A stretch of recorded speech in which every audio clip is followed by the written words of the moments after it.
So let's backtrack for a second. You said you started selling beats online about 4.5 years ago. Was that before or after the type beats method for labeling beats became the dominant strategy? I think it was pretty much around the same time. When I did start uploading beats to YouTube, there were definitely other people marketing type beats. It's hard for me to say how much before that, but I was definitely there, when YouTube started getting popular. I uploaded a lot of type beats in my time, and it's kind of taken off, and it's kind of like its own little subgenre now, which I'm sure we'll get onto. But it was around the same time, I'd probably say. Yeah, I remember we were all in a room, a lot of producers in a room sometime during A3C. I don't want to misquote the person because I don't remember who said it. It was you were there, the Crates, DG, some other people were there, B Demons, Boundless maybe. Somebody mentioned that they thought pretty much every producer hated making type beats just because it feels like you're pigeonholing yourself,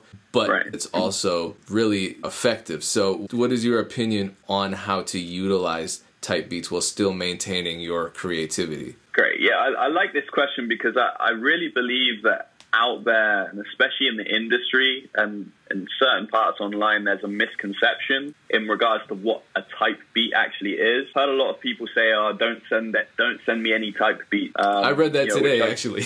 Yeah, which I think does show a bit of a misconception in what people think that a type beat may be. So let's use Drake type beat for the example. So when Dreamlife myself makes a Drake type beat, it's not me going to his catalog, listening to what he's already done and trying to remake something in that sound or that vibe.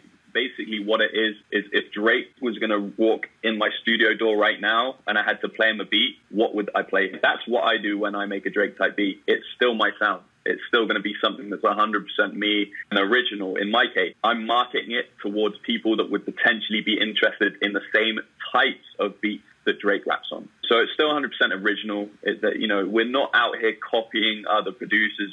So I think that's one of the misconceptions. I even heard someone get mixed up between a beat remake and a type beat. You can't blame people for not knowing because, the information is not readily available. And if you just started looking for beats online, you might not know. But just from my perspective, to clarify, any beat that I make, I try to make it original. And when I put a type beat next to it, it's because I'd like to market it towards people that like that sound. That's all it is, really. It's taken a life of its own, and it's gotten to be this really deep subject, but I really just think it's a marketing strategy, and that's all it really is. I want to pick up on something that you said about the industry having a misconception about type beats and internet producers. I feel like that distinction between the industry on the one hand and the internet on the other hand is really being blurred now, especially, I'm talking to you, there's a Kevin Gates plaque in the background, and here we are talking about you selling beats online.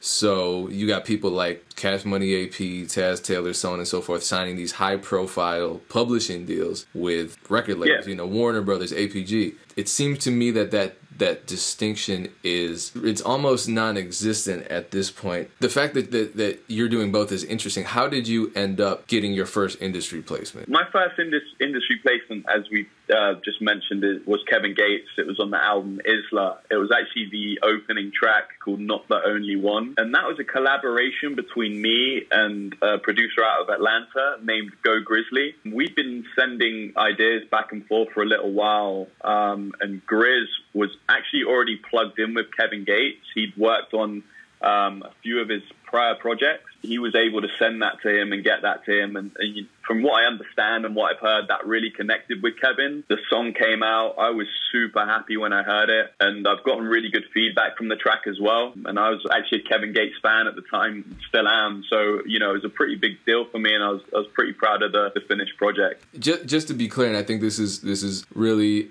great motivation for the aspiring producers, especially the internet producers, and it's great clarity for those who may have misconceptions. If you never got another industry placement, you would still be making a living off of doing what you love, right? By selling beats on the internet to unsigned artists. Yeah, absolutely. I think the way that I look at it personally is that for me, the music's always come first.